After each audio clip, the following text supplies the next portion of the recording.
All right, we are live. Happy Thursday. Welcome to another Lunch and Learn with Purse Strings.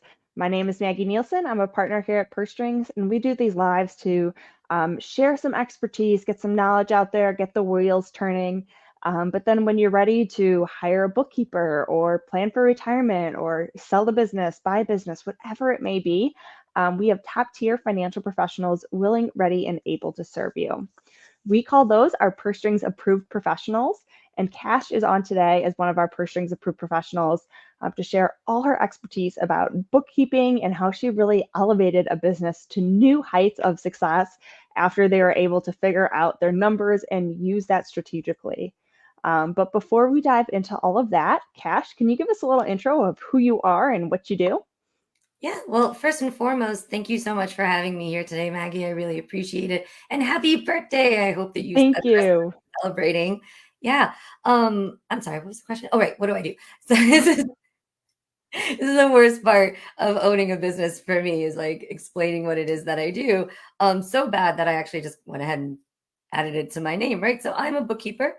I'm an accountant, and I essentially automate the worst part of most small business owners' lives, which is their bookkeeping. And what is bookkeeping? Simply means tracking your income and your expenses, where your money is coming from, and where your money is going. On top of that, I provide next level CFO services for those clients who need it in order to not just give them a whole bunch of numbers, but actually explain it, tell them which way to go with their businesses. So that's what I do. Awesome. Awesome. Yeah, we are so excited to have your expertise on today, as most of us did not go into business to manage the books. I think you're the only one in the room here who did. Um, and so having someone who can help us interpret all that and then help us stay in our lane but do better at what we do is so essential. And so anyone tuning in live today, feel free to put any questions in the chat. Happy to get to those. And if you're watching the replay, throw those in the comments as well, and we can work on coming back to those.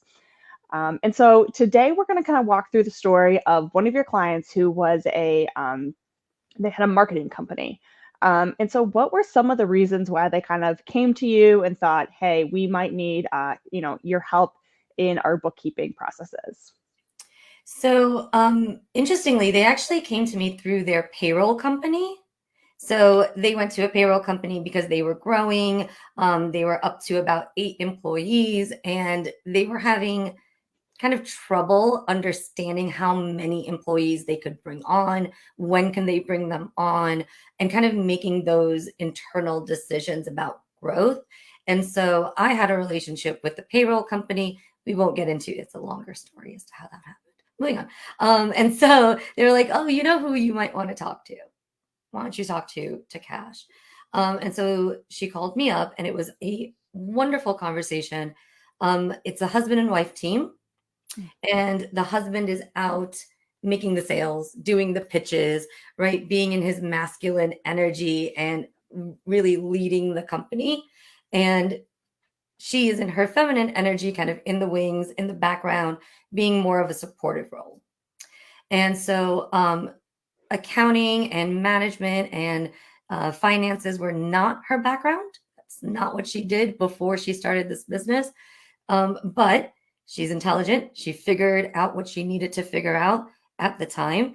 And she was doing it for, I think, about 5 years before I came into Wow. the picture. Yeah.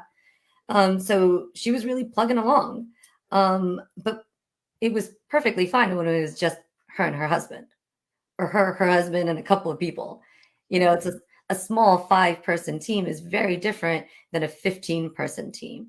And they were in that middle point at that 8-person team. And she was staying up all night. She was really worried about the business. Her husband was asking her questions, from a CEO level to a Yeah. CFO, like, hey, how much more money do we have in the bank? Oh, this investment is coming up. Oh, I need X, Y, and Z equipment for A, B, and C. Shoot, can we afford it? How do we do it? And she's sitting there like, oh God, am I going to now lose my marriage because of the business? Like the lines got super blurred, and she Right. couldn't speak to him about it. She didn't know who to speak to about it Because when she went to her CPA was like, oh, no, I do taxes. Right. I do, at the end of the year, I can advise you on like, the tax law. I can advise you on where to put your money for purposes of savings, but I can't tell you about your business. I don't know about your business. I only see you once a year. So those are kind of one of, the main reasons that they were like, hey, go talk to her. She might be able to kind of round out your system here. And then on top of that, she was using QuickBooks Online, which is a premier accounting software system here in the US. So that's what she was using to maintain her books for the 5 years. And at the end of the day, she was just pushing buttons. Yeah. And she was like, I kind of understand. I understand enough. But as soon as I get into trouble, I'm in trouble. Like, I don't know what to do. And I don't know where to go. And I don't know who can fix it. Because if you've ever called QuickBooks Online, their No, customer service don't. top tier. Yeah. So she was really looking for someone who could kind of do both, who could come in, understand the system, make sure that the system was working optimally, and then after the system was working optimally, you speak to her, talk to her, Yeah. explain stuff to her. And biggest and most important thing was explain without making her feel terribly about not knowing. Which always and still now, and I think I've been in business now 9 years, still spins me for a loop when I hear that. When I hear women business owners being like, "Oh, well, every time I speak to someone about finances, it always makes me feel dumb. Like, oh, how could I not know that and still be in Yeah. business?" So for anyone who's listening, if you feel that way, don't feel that way because that's not cool. That's not natural, right? None of us are here knowing everything. So it's really, really, really, really wrong for someone to judge you on that. So don't let them. Good. Yeah, definitely. And she had, some great questions as if you're, wanting to hire more people, you want to make sure payroll is on time. I mean, these are really essential things to a company. And I understand him asking, his CEO questions, and she wants to come with those expert answers as, this was kind of her position, but we do kind of grow out of our small business of what we can manage to something a bit bigger, which is exciting, but realizing, this is beyond our expertise and our wheelhouse. So I'm glad she got connected with you, of course. And so, I know she had just kind of a lot of anxiety and different areas. And so, how do you kind of prioritize your clients' concerns when they kind of come to you and, start asking you to take some of this over? Well, the first part, kind of across the board, is laying a foundation, Hmm. whether it's a foundation of understanding, a foundation of trust, or, just system wise, a foundation. Yeah. So we kind of start there and we see what foundations do we need to lay. And in her case, it was going in and really optimizing her QuickBooks file. For other clients, it could be getting them on a better bookkeeping system. So perhaps they're not on QuickBooks Online. Right. Okay, no problem. We'll get you on QuickBooks Online. We will automate the system for you. Once that happens, it is amazing the transformation that internally takes place with the small business owner, because there's this big fear around their numbers and around the Mhm. finances. But once it's actually presented and comes with like a little guarantee, a little seal of certification approval, right? They can now really look at their business and take a big, deep breath and kind of either face the monster, right? Like face the reality. Okay, we're losing money. Right. Or face the other monster on the other end, which is, oh my God, I'm doing so good, right? And then the imposter syndrome kicks in. So, but either way, once you have that foundation, that's where we're going to start. Once we have the foundation, then we can build upon that foundation, right? Once we know that we're at a loss, now we can figure out how to get out of it. Once Hmm. we know that we're at a profit and that, whew, maybe we could take a big breather, maybe we can then invest into some certain things. Maybe we need to look at our client base and trim off some clients, now that Mhm. we've kind of gathered a good savings amount. So once we get there, then we can really map out a plan of attack. And that's what we do. Once we get our foundation, once we get our first set of numbers, our clean chart of accounts, we explain everything that's going on. The next conversation is, okay, so now what? Now Yeah. what do we want to do, right? And so then we start setting some goals, and then we will monitor and grow all of those goals. And that foundation, I'm sure, is that sigh of relief, either good or bad, comes from the idea of accuracy and knowing that somebody with a specialty was able to come in and you're very confident in those numbers. That's not even like before where you're like, "Oh, I think this is right, but I hope it's not wrong." As you grow your business, having your help with that um, is really increases the accuracy, which is essential when it comes to numbers. That is something that most small business owners, I gotta say, is I think it's got to be their top 5 fears in business is being inaccurate with their accounting. They'd almost rather not even do their accounting than be inaccurate. So, I can see that. Yeah. yeah. And the really weird and interesting part is that it's really difficult to be inaccurate with your accounting. So, That's a good while I'm not confidence saying, booster, though. I'm sorry? It's kind of a confidence booster. Like, chances are you won't be. You're not going to be. Chances are you're not going to be because there's really not many things that happen in a business that's so completely out of the norm. And Mhm. I think a lot of, and it's one of the reasons that I joined Purse Strings. It's one of the reasons I was so excited about joining Purse Strings is because what we need is we need more places to talk about these things. You Yep. know, if we just talked about it a little bit more, we could demystify it. It Mhm. doesn't have to be this big monster. It could be just a nice little friend who you call upon every single month and say, "Hey, friend, how are we going to make these decisions next month a little bit better than we did in the prior month?" That's really Mhm. all it is. Yeah, and that just sounds like a great strategic plan. It's not like a huge number analysis or something like that. It's not Um, and because so I most think business owners know what's going on in their business. I'm so sorry to cut you off. no, go ahead. Um, like even without a formal profit and loss statement, you know what's going on in your business. I can walk up to any business owner and be like, "Do you think your business is doing well?" And they can confidently answer that question. But what the numbers do is it gives you proof, like social proof to others Mhm. of how you're doing in your business. And I think that that Definitely. is somehow very important to small business owners. And you're right. You do know what's going on. If you're selling a widget, you know how many widgets went out, or a good, around 50 or around 100 or whatever it may be. So you usually pretty generically know, what's coming in and what's going out. And so you're kind of right. Yeah. Now that I'm thinking about it. Um, and so I know with this couple, in their business, then you help them set up a lot of automations. And so how does setting up on automations in QuickBooks really help you since, QuickBooks Online already seems like it might be automated? What are some of those benefits there? Yeah, so QuickBooks Online doesn't come out of the package automated. You have to create the automations, Okay. essentially.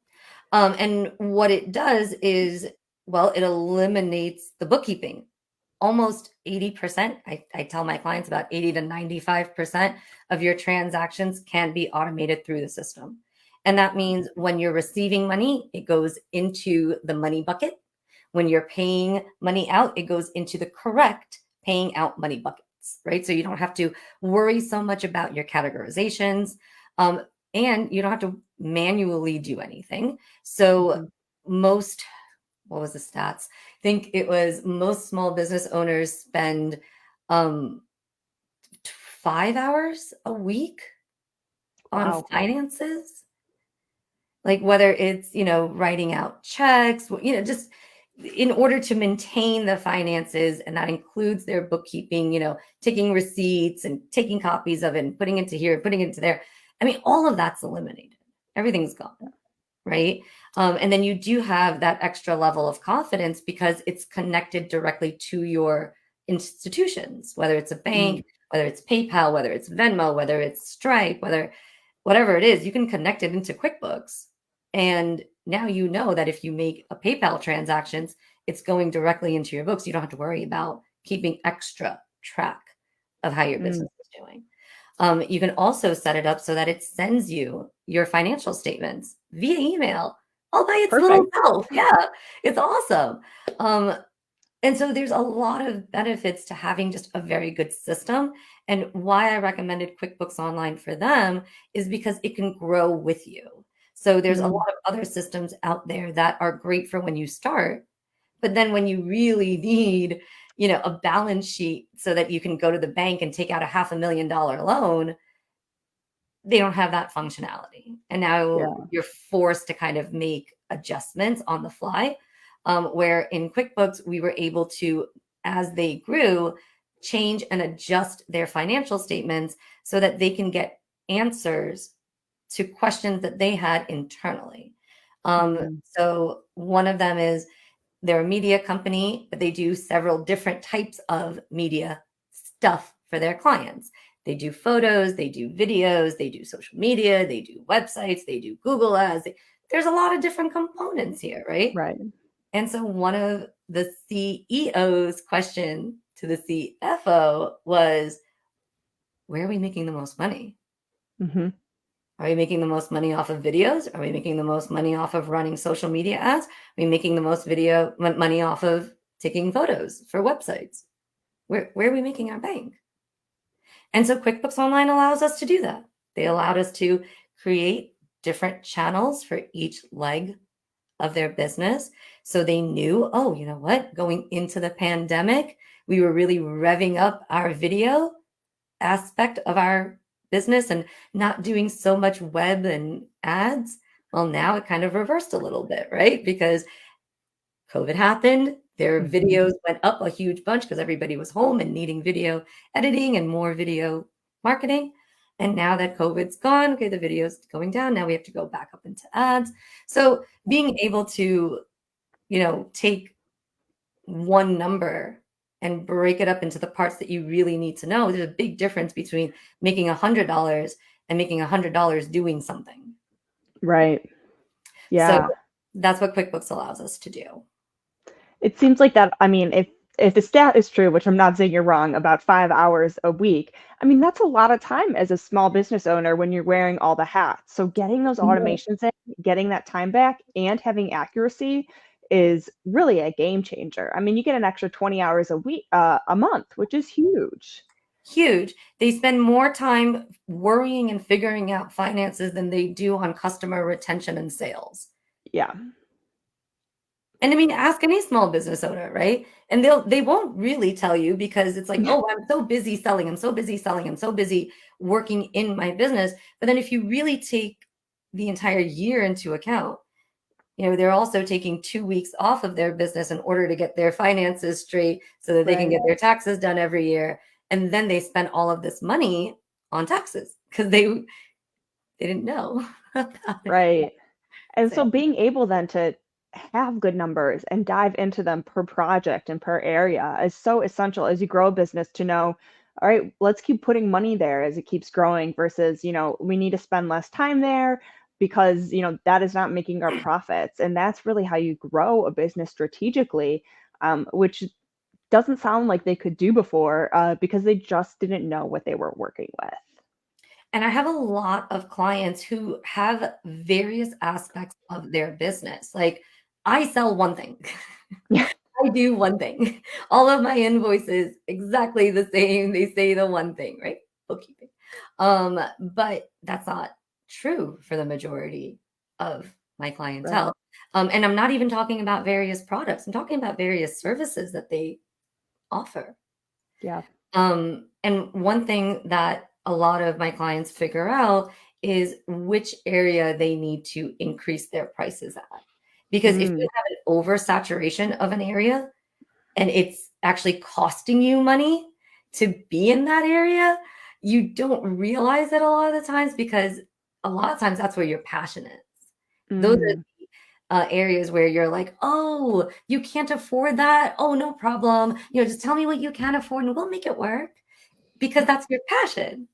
And right. you forget that that discount wasn't included Like, you didn't really think about that when you were spending all of that time, or when you had gone out and bought things for that project in order to make that project work.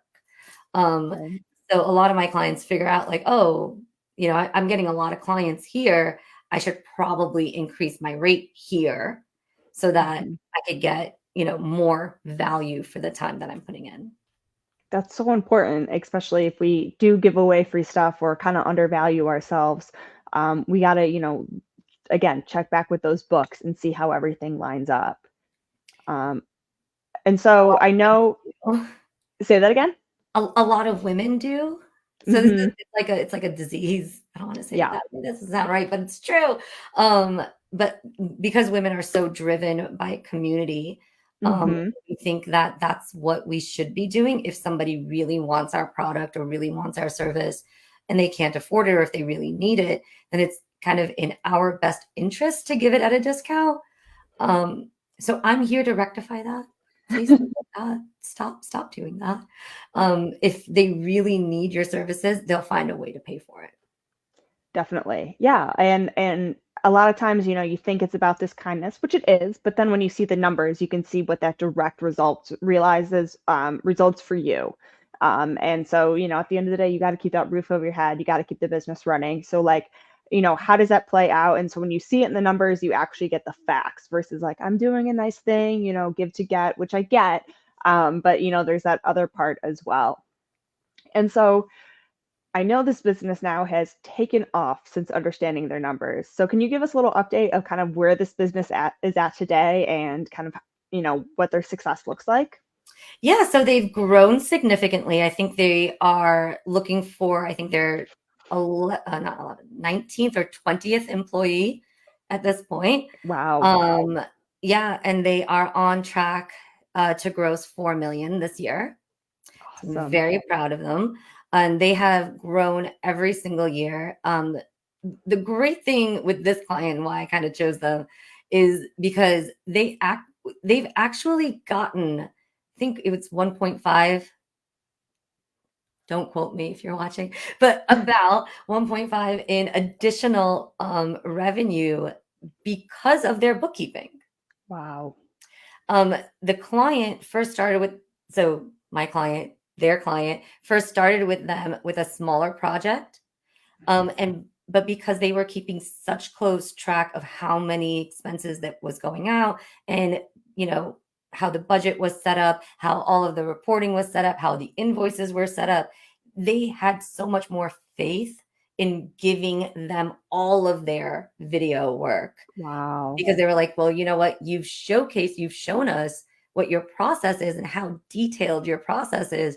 Yes, we trust you. We know that you're not going to take advantage of us. So for me, that was great because I was like, huh? Yeah. I knew it. I knew we could do this. I knew this was going to work out. And it's been one of my greatest successes to still stay on with them and be able to implement that system and make sure that it continues to work the way they need it to work. They're running, I mean, close to 150 projects a year, and it's Wow. all maintained inside of this little system that everybody has access to, and it works seamlessly. So it's really great. And yeah, they've also just been able to make better decisions, like looking back at the same work that they've done like year after year and see how the prices have for their selves, like for the cost on their end has increased, and Hmm. then saying like, okay, well, the cost has increased, so we're going to have to do this, and we Right. need to mark it up X amount of dollars so that our bookkeeper doesn't yell at us and tell us that we were not making enough, percentage. So it's been a game changer because they're just able to price better. They're able to communicate their value way better because it's in black and white. Like, here you Hmm. go. And with that, their credibility is shot through the roof. And they're also getting better at hiring more Hmm. effective employees because everything is tracked. So Right. you can see how much your employee is really bringing in per project, because that is also factored in. So like the employee cost per project is also factored in. It's a very holistic picture. It's amazing what those numbers can show you when you get them working the right way for you. And so clearly, hiring a professional, you've paid for yourself, 10 times over just by the way you've been able to help them, which is awesome. And it shows that, if you're hiring good people, they kind of pay for themselves in these savings or these other areas where they help you either with tax savings or just managing your book or understanding these things. It's not a cost, it's an investment, 100% in your business. And so, what is this? I know when you first start with somebody, it takes a while to decipher their books and set up those automations, things like that. What does this ongoing relationship kind of look like? How often do you kind of meet with your clients? Do you guys check in and really collaborate together? Yeah. So we are in our clients' books every single week, Okay. no matter what. Wow. If not once, more than once at least. Why? Because we're talking about software. We're talking about online software, and anybody who's ever been online, which is everybody, knows that it breaks sometimes. Yes. Things happen, and we want to make sure that if something does break, or if something is wrong, or if we need information, that we are communicating with our clients, because our clients are busy. They're small business owners. They're family people. They have kids. They have an entire life. They don't want to be talking to their bookkeeper, and have this laundry list of things to do. They just want to, if something's wrong, let's go fix it and move forward. And then we do meet with all of our clients at least once a month, in order to explain the numbers. All of our clients get all of their, financials. Like I said, the system automates that sending. So tomorrow, all of my clients are waking up and all of their financials will be in their email box. And then they go and they make an appointment with me. We sit down and we do exactly what I just told you earlier. We talk about their unique business, talk about their unique plan, and see where I can help them. Sounds easy enough to me. I mean, can't beat it. Awesome. Well, I appreciate, you sharing, coming on and sharing the success story. It's been a lot of insight of kind of how this process works, but why it's so important as well. And so if people have, more questions for you or want to reach out, I know your email's been going through the bottom. Is there another way you also like to connect with people, either, social, podcast, anything else? Yeah, you can. If you want to just reach out directly to me, then yes, definitely just email me at kashthebookkeeper.com. But Kash the Bookkeeper is my handle everywhere. So if you want to find me on any of the socials, please do. I have a bunch of videos and a lot of tips that go out on social. And then if my website is kashthebookkeeper.com. So if you want to go on there Awesome. and check out all that stuff, you can. Well, yes, I appreciate you coming on because bookkeeping is so essential. Like I said at the beginning, nobody starts, their business to deal with all the finances. And so, let's get someone to help you grow your business, understand those numbers, and really see the best way you can really make a profit. So I appreciate you coming on today, sharing your expertise. Cash is also one of our Purse Strings approved professionals, so you can check her out on our site, pursestrings.co. But otherwise, we'll talk to everyone again soon. Let's take some action and be financially fearless. Bye. Bye.